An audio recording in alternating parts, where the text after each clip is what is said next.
Assalamualaikum warahmatullahi wabarakatuh. Selamat datang di channel.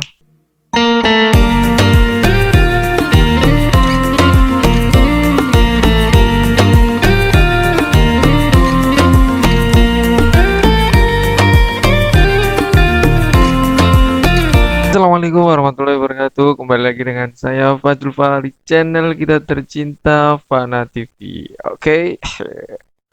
Oke, teman-teman, sebelumnya saya mohon maaf karena baru ketemu lagi di channel kita tercinta. Kita lama tidak bertemu di channel kita ini karena memang alhamdulillah setelah beberapa lama kita tunggu, alhamdulillah anak kita bisa lahir di dunia ini dengan keadaan selamat walafiat, sehat ya, sehat walafiat saya. Sehat walafiat. Nah, karena memang baru pertama kali, jadi pengalamannya masih kurang sih ya, jadi masih butuh tambahan-tambahan sehingga waktunya masih belum bisa disesuaikan. Alhamdulillah sekarang sudah terbiasa dengan rutinitas. Ini kita bisa membuat karya kita pada kesempatan kali ini. Oke? Yap, tidak usah berlama-lama cuy ya. Pada kesempatan kali ini karena berkaitan dengan bayi kita yang baru lahir, kita akan menyampaikan beberapa hal tentang apa yang harus kita lakukan ketika kita itu mendapati anak kita itu lahir atau seorang bayi sudah lahir di dunia. So kita sebagai seorang bapak ya, kita harus bisa mengerti apa yang harus kita lakukan ketika bayi kita itu sudah lahir di dunia. Baik, apa sajakah yang harus kita lakukan pada kesempatan kali ini? Apa sajakah yang harus kita lakukan ketika bayi kita lahir? So, check it out.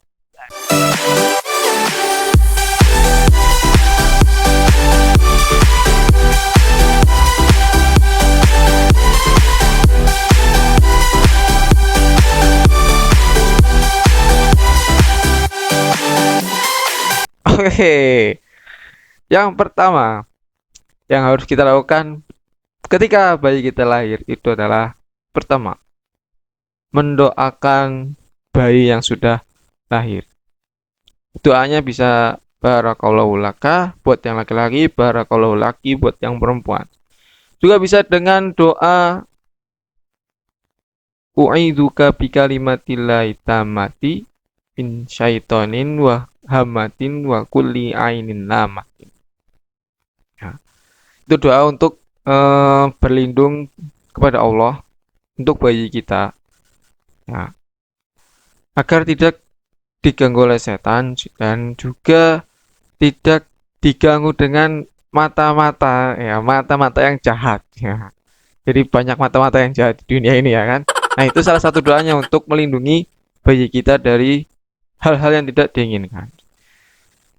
Juga bisa dengan doa yang dilakukan oleh Ibunda Maryam. Allahumma inni u'idzuha bika wa dzurriyyataha minasyaitonir rajim. Itu buat yang perempuan. Kalau yang laki-laki, Allahumma inni u'idzuhu bika wa dzurriyyatahu minasyaitonir rajim. Nah, ya, itu doa untuk berlindung pada Allah agar dia dan keturunannya bisa terlindungi dari godaan setan yang terkutuk. Nah, itu doa yang pertama. Doa ya. Pertama didoakan dulu anak kita atau bayi yang baru lahir. Yang kedua, itu diazani. Ya. Nah, di sini teman-teman semua ya, ada beberapa pendapat ulama yang berbeda, cuy.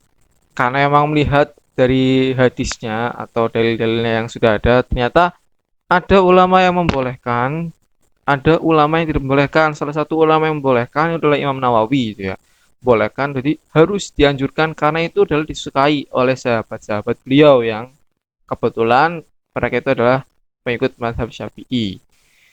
Kemudian juga ada Wahbah Zuhaili yang membolehkan atau menganjurkan hal tersebut, ya kan, alasannya karena memang itu adalah sesuatu yang harus dengar oleh bayi ketika bayi itu baru lahir di dunia.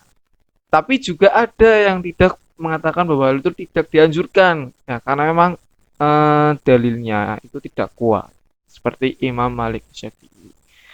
Jadi bagi teman-teman, bagi yang pengen mengadzani ya silahkan ya, kalau yang tidak berpendapat bahwa itu tidak diazani ya tidak apa-apa. Tapi kalau kita sendiri memilih untuk diazani, ya itu sebagai kalimat pertama yang bisa didengar atau diperdengarkan kepada bayi kita, sehingga berharapannya itu bisa membuat bayi kita menjadi orang yang ingat kepada Allah Subhanahu wa taala. Itu yang kedua.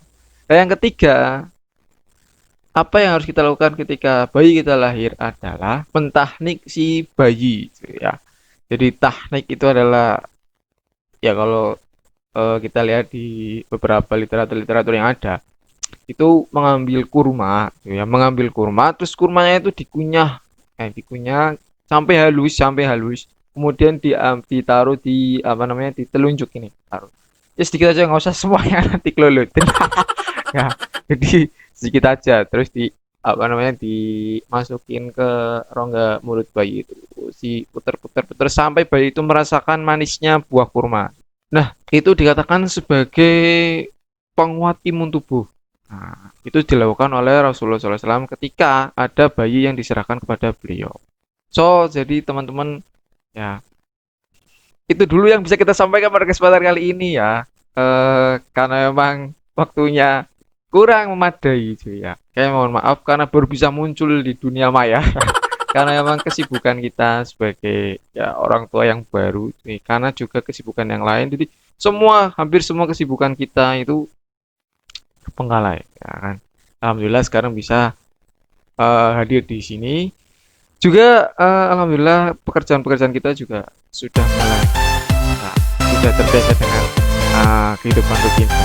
Oke, itu saja yang bisa kita sampaikan pada kesempatan kali ini. Semoga bisa bermanfaat bagi teman-teman semua, terutama kita sendiri yang menyampaikan.